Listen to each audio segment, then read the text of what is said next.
Welcome to Action Family. So, guys, I just want to take a moment to kind of touch on my son's diagnosis of autism. So, DJ was diagnosed with autism in 2022 at the age of 6. Prior to that, he was diagnosed with ADHD, but I just didn't feel like that was the right diagnosis based on the things that we were seeing. So, let's back up and figure out how we got here, right? So, he started pre K, and yes, we did have a hard time potty training him. He did not get potty trained until the summer before he was supposed to go to pre K, which was in 2021. And I just kind of thought it was because, like he was a boy, because my girls were born first and my girls were much older. So I just thought maybe, okay, maybe it's a little harder with boys. So once he did get into the pre K program at his school, he got there, and that's when I started to realize like there's some areas that he's suffering in. And honestly, I didn't really just pay attention to it until one day they asked me to just come sit in the class. And I sat in the class and I watched a lot of the things he did versus his classmates, some of the things he wasn't able to do versus his classmates. And that was the first just kind of like aha moment for me. And the principal was like, have you ever had him evaluated? And I was just like, no, I haven't. And honestly, at first, I didn't think he needed to be evaluated, but it wasn't until I actually sat in the class myself and got a chance to see some things that I really kind of was just like, okay, yeah, maybe he does need to get evaluated. So to be honest, pre-K year was exhausting for me. It was exhausting for me as a mom in general because pre-K I spent a ridiculous amount of time at the school. He was suspended a few times in pre-K because we were dealing with a lot of behaviors in the classroom. He was hitting the teachers. There was an incident where he hit another student because they took a pencil off of his desk without his permission. So he was very possessive of his things, and he did not like anybody touching any of his things without asking. And so we had a whole incident with his lunchbox because the teacher took it off of his desk and didn't ask, so he hit the teacher. So of course, I didn't condone him hitting anybody, but he didn't really express his emotions very well at that time. And so at that time, he did not have a very patient teacher as well either. She was someone who had taught 20 plus years. She was an older lady. She wasn't very patient with him. And honestly, she and I bumped heads a lot because she would always point out what he couldn't do, what he couldn't do, what he couldn't do, what he couldn't do. He can't do this. He can't do that. He won't do this. He won't do that.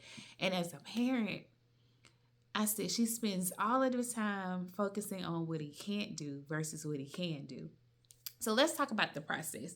So when I decided, like, okay, I do want to get him evaluated, I went to our local facility here in my area, and he was then put on a wait list because they only had a few people that were doing the evaluations. They were backed up. We were on a wait list for probably 5 to 6 months before he was actually seen. And so in between that time, we're still dealing with the schools, and he's still having all the major behavior issues in the classroom.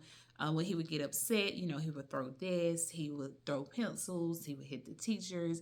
So I spent so much time at the school for pre-K that I felt like I worked at the school. Like everybody knew there's Danny's mom, because we call him DJ at home, but at school, of course, he goes by Danny. And so everybody knew that's Danny's mom. Everybody knew who he was, even the teachers who didn't have him, because he was always, sometimes they would try to take him out of that class and put him with another teacher, just to try to see what would work better for him. And he would do better sometimes with a younger teacher, just being honest. And, but I just noticed that he couldn't like pull, he couldn't twist, he couldn't zip, he couldn't open the bathroom door because they had a little bathroom in the classroom. He couldn't open the door. He had issues with pulling up his clothes on himself. There was just like all types. He couldn't open his milk. He couldn't even hold a pencil. He couldn't write his name. So the teacher would actually write his name on his paper because he couldn't hold the pencil steady enough to even write his name on his work. So we dealt with a lot of barriers socially, just him not being able to really connect and verbalize what he wanted to say. So at the age of 4, there was a lot of nonverbal things that he did. So when he would get asked a question, he would do this a lot. Or if he agreed with something, he would give you this. At the time when he wanted to eat, he would do this to let me know that he wanted to eat. So it's not that he could talk, but he just didn't know how to express the things that he needed to express. And we noticed that a lot of areas overwhelmed him. And when he would get overwhelmed, it would immediately go to the meltdowns and the behaviors, the throwing the desk, the hitting, the kicking and screaming, the just sitting in the corner, with his hands over his ears. But so after we got the diagnosis of the ADHD, which personally I didn't like the way she handled everything in that meeting. She did not listen to me. It was like she had in her head prior to us coming in there what he was going to be diagnosed with, and she really didn't take heed to anything I had to say. So after we got that diagnosis, I had to fight to get him seen again. And honestly, all of it was just an exhausting process. And I got him saw again with a different doctor, and that doctor immediately said, "This is autism. This is level 2 autism. I can see it. I don't understand how it was missed the first time." And I told him, I said, I knew it was something different. And we had to change through a couple of different things because the first doctor we went through for medication management, I felt like she did not listen. So don't be afraid to stand up for your child. Don't be afraid to listen and pay attention. And if it doesn't feel right, change it. Because once he was diagnosed by the other doctor, everything started to kind of fall in place, and we got some resources in place for him. And we were able to see, like, okay, yeah, this wasn't the correct diagnosis. So it has not been easy. And to be honest, that pre-K year was so exhausting for me. I spent a lot of days, dreading that phone ringing because I knew they were calling me to come to that school. And they always said, we've tried to do everything. So if it's to the point where we've called you, we're out of resources. We don't know what we need to do. So at that time, he did not have an IEP. He was not on any medication. He did not have a diagnosis yet. It took us a little while to get to that point. And so I'm maneuvering all those things, plus trying to, go to school, which at this time I was still working part-time. And even with me working part-time, I wasn't even able to just do the part-time work because he needed me more. So I had to, go to the schools and do what I needed to do. The goal was to try to get him through a full day of school. We were not successful. Usually by 12 o'clock every day they were calling because he was just done. He had gotten to the meltdown stage. He had to be removed. He had to be taken to the counselor. And so it was a lot. I would go in there and I would smile, but sometimes I would just come home and cry. And I'm sharing my story because I know when you initially are going through all of these things in the school and you're going through the diagnoses, you're grieving who you thought your child was going to be, because now you have to change so many things around, maneuver things to try to make things work so that you can be the best version that you need to be for your child and help your child get through whatever they need to get through. And so I know that year for me was just really exhausting. It was really exhausting. I stayed at that school time after time after time after time after time. And, there were times where he was suspended and I would just feel like a failure. And when you're going through this, if there's nobody there supporting you, you go through so many different emotions. And one thing I had to lean on was God. Like, I needed God to give me strength just to get through because everything just seemed like it was so frustrating, at that time, because we were dealing with the same behaviors at home. It wasn't just in the school.